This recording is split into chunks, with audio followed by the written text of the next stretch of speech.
속보, 경악. 믿을 수 없다. 대충격. 문체부 감사 왜 이렇게 늦어지나? 경악 믿을 수 없는데 충격. 축구 팬들 문체부 감사 늦어지는 이유에 초토화. 문화체육관광부가 홍명보 축구 국가대표 감독 선임 파문을 놓고 대한축구협회를 감사하기로 했다. 문체부는 19일 축협을 상대로 한 기초조사를 마친 뒤 문제점이 발견돼 감사로 전환했다. 전날 국회를 찾은 장미란 문체부 2차관이 많은 분이 축구협회가 제대로 운영되고 있는지 궁금해한다. 감사를 통해 국민들의 의문점을 해소할 수 있도록 잘 준비하겠다고 말한 지 하루 만에 본격 감사에 착수한 것이다. 문체부 관계자는 연합뉴스와 통화에서 전날 장미란 제2차관이 감사 실시를 언급한 시점부터 감사가 확정됐다고 보면 된다고 말했다. 어떤 방식과 방향으로 감사를 진행할지는 아직 정해지지 않았다. 문체부 관계자는 대표팀 감독을 감사하겠다는 게 아니라 홍 감독 선임 절차도 축구협회 운영에 포함되는 만큼 선임 과정이나 절차가 축구협회 내부 규정을 준수했는지 살펴보겠다고 설명했다. 문체부는 이 밖에 축협의 예산 사용 내역 등도 들여다볼 방침이다. 축협은 정부나 지방자치단체로부터 10억 원 이상의 재정 지원을 받기 때문에 문체부 감사 대상에 해당한다. 축협은 지난 2월 위르겐 클린스만 전 감독이 경질된 뒤 대표팀을 맡을 감독을 물색하는데 어려움을 겪어왔다. 외국인과 국내파 감독을 놓고 저울질을 하다 3월 들어 황선홍 감독을 임시 사령탑으로 선임하는 모험을 시도했다. 이후 6월에는 김도훈 감독에게 임시로 지휘봉을 맡겼다. 5개월 넘게 감독 선임 절차가 지연됐고 지난 7일 2014년 브라질 월드컵까지 대표팀을 맡았던 홍명보 감독에게 다시 지휘봉을 맡기기로 했다. 이에 축구 팬들이 거세게 항의하기 시작했고 축협 국가대표전력강화위원회 위원인 박주호 해설위원마저 감독 선임 절차에 문제가 있었다고 폭로해 파문은 문체부 감사로까지 퍼졌다. 이 대한축구협회의 덕지 봄날이 걸어온다 단상들. 그러면서 어느새 9월 A매치 축구대표팀 명단 발표 시기가 다가왔다. 26일 열릴 명단 발표식에 대해 축구계 일각에서는 양민혁, 강원FC, 이나 이승우, 수원FC 같은 발탁 순간 큰 화제가 될 수 있는 선수들을 뽑아 또다시 대표팀에 대한 관심을 협회나 홍명보 감독이 아닌 선수로 돌리지 않겠냐는 말까지 나오고 있다. 그리고 9월 2일 축구대표팀 소집 후에는 피파 랭킹 96위에 지나지 않는 팔레스타인을 홈에서 이긴다면 비난 여론이 사라질 것을 기대하고 있다는 얘기가 나온다. 큰 비난과는 달리 축구대표팀 최정예가 모일 이번 9월 A매치에는 손흥민, 이강인, 김민재 등 인기 스타들이 모두 모이기에 최근 대표팀 경기 관람의 주체인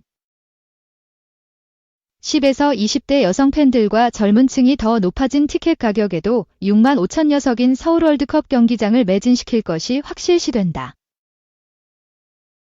즉, 어떤 비난이 있어도 올림픽과 안세영 이슈로 8월을 잘 넘기고 신선한 발탁으로 눈을 돌린 후 비난해도 아이돌화된 A대표팀을 보기 위해 기꺼이 매진시키는 관중. 피파 랭킹 96위를 홈에서 진리 없는 한국 대표팀이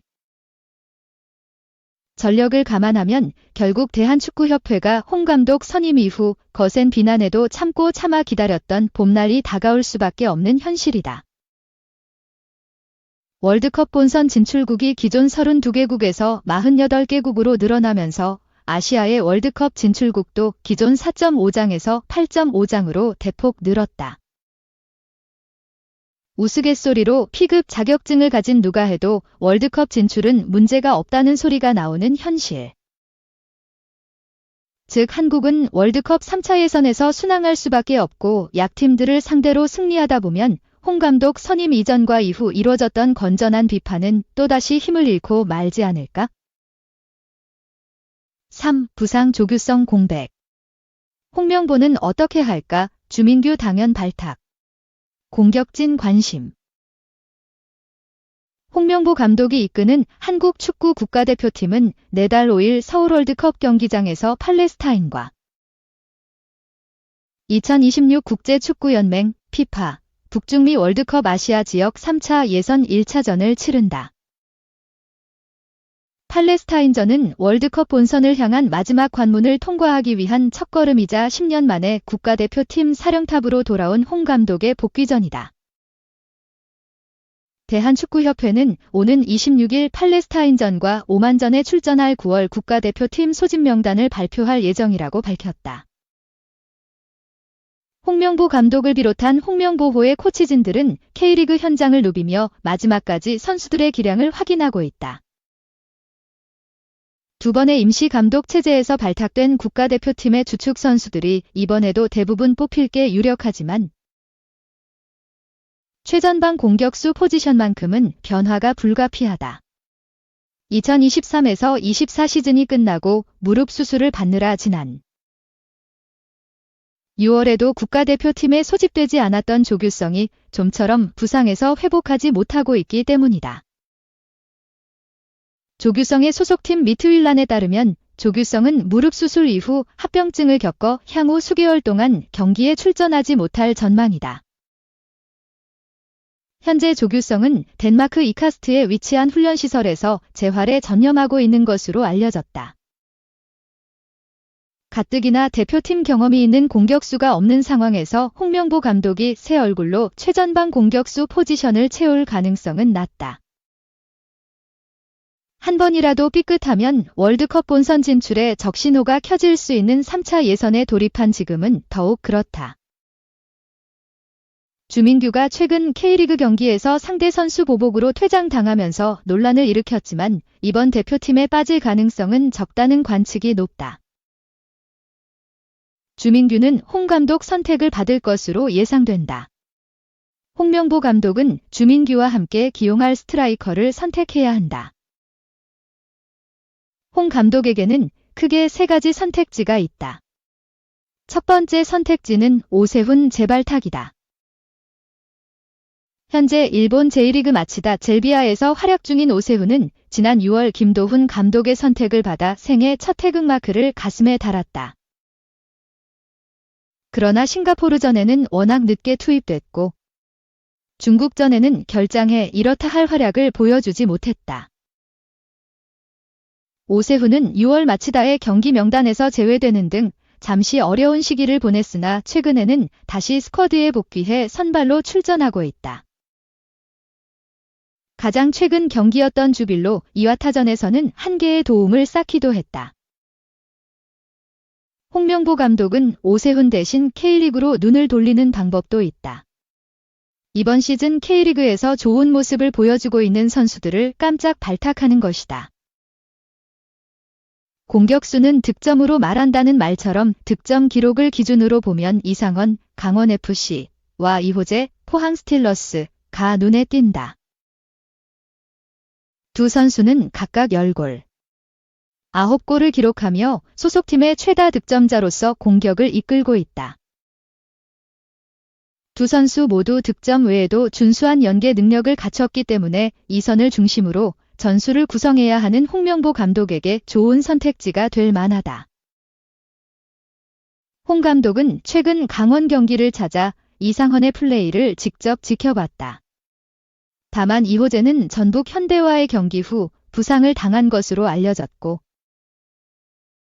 이상헌은 정통 스트라이커보다 조금 낮은 위치에서 활동하는 쇄도우 스트라이커 스타일에 가깝다는 점은 두 선수의 발탁 가능성을 낮춘다. 전반적으로 뛰어난 재능들이 많은 이선 엔트리를 더 늘리고 지난 시즌 소속팀에서 최전방 공격수로 활약했던 손흥민이나 황희찬을 최전방 공격수 위치에 두는 것도 하나의 방법이다. 6월 데뷔전을 치른 배준호 외에도 K리그 최고의 재능 양민혁이나 이번 시즌 10골 2도움을 기록 중인 이승우도 홍명보 감독이 발탁을 고려할 수 있는 선수들이다. 물론 홍명보 감독이 우선적으로 신경 써야 하는 건 성적이다. 3차 예선에 접어든 만큼 리스크를 최소화하고 성적을 챙기는 게 중요하다. 새 얼굴들을 다수 선발하거나 전술 실험을 하기에는 어려운 상황이라는 점은 홍 감독 입장에서 아쉬울 만하다. 4. 울산. 천저 광주 잡고 코리아컵 4강 1차전서 기선 제압, 포항은 극장 동점 골로 무승부, 종합. 울산 HD가 4년 만에 코리아컵 결승 진출에 한 걸음 다가갔다. 특히 천저 광주FC를 원정에서 제압했다. 같은 날 제주 유나이티드와 포항 스틸러스는 추가 시간에 희비가 엇갈리며 승부를 가리지 못했다. 김판곤 감독이 이끄는 울산은 21일 광주 축구전용구장에서 열린 대회 4강 1차전에서 광주FC를 1대 0으로 제압했다. 울산은 지난 2020년 이 대회 준우승 이후 4년 만에 결승전 진출을 노린다. 울산은 광주를 상대로 유독 약한 모습을 보인 기억이 있다. 전임 홍명보 감독은 광주를 상대로만 4연패했다. 하지만 김판곤 신임 감독은 광주와의 첫 만남에서 웃었다. 이날 두 팀은 나란히 로테이션을 가동했다. 다만 광주는 1군 자원인 정호연과 가브리엘 등을 모두 제외했다. 골키퍼 장갑을 낀 건 리그 경험이 없는 노희동이었다. 먼저 기회를 잡은 건 울산이었다. 전반 10분 만에 광주 골키퍼 노희동이 패스 실수를 범했다. 박스 안에서 고승범이 슈팅으로 연결했으나 선방에 막히며 아쉬움을 삼켰다. 이후 울산은 꾸준히 공을 점유했지만 광주를 상대로 골문을 열지 못했다. 결실을 본 건 후반 10분이었다. 울산 미드필더 정우영이 상대의 빌드업을 태클로 가로챘다. 이 공은 야구에게 향했고 전방에서 공을 받은 그는 노희동의 다리 사이로 가볍게 밀어넣으며 골망을 흔들었다. 여름 이적 시장을 통해 강원을 떠나 울산에 합류한 야구의 데뷔골이기도 했다. 일격을 맞은 광주는 로테이션 자원으로도 특유의 공격 템포를 되찾았지만 울산 골키퍼 조현우의 벽을 뚫지 못했다. 광주는 후반 추가 시간 동점골을 터뜨리는 듯했다.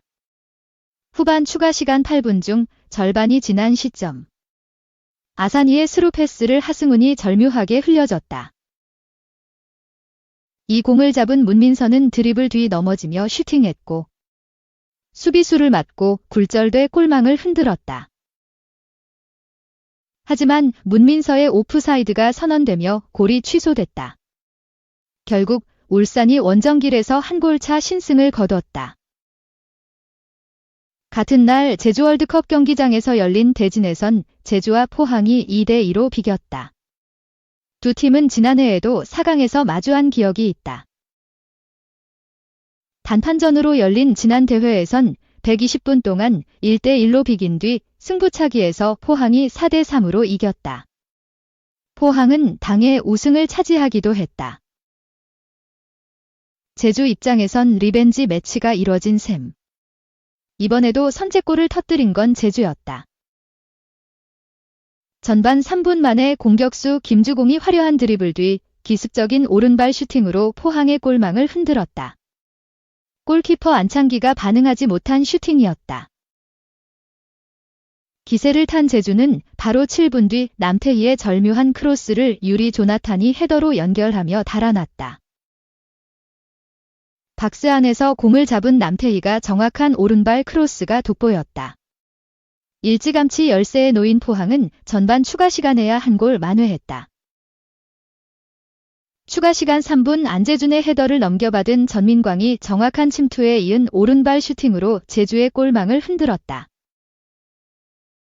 후반전에는 포항의 대반격이 이어졌지만 번번이 제주 골키퍼 김동준을 넘지 못했다.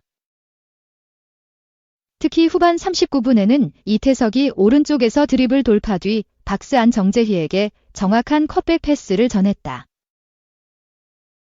정재희는 정확하게 니어 포스트로 찼으나 김동준이 왼손으로 쳐냈다. 44분 이태석의 크로스에 이은 전민광의 헤더 역시 김동준의 정면이었다. 하지만 태아 드라마로 정평난 포항은 다시 한번 집필에 성공했다. 후반 추가 시간 9분. 세트피스 후속 상황에서 한찬희의 패스를 받은 정재희가 박스 안에서 절묘한 드리블 뒤 환상적인 가마차기 슈팅으로 기울어진 승부의 균형을 맞췄다. 제주 골키퍼 김동준조차도 반응하지 못한 정확한 슈팅이었다. 코리아컵 4강 2차전은 오는 28일 울산 문수 축구 경기장 포항 스틸야드에서 킥오프한다.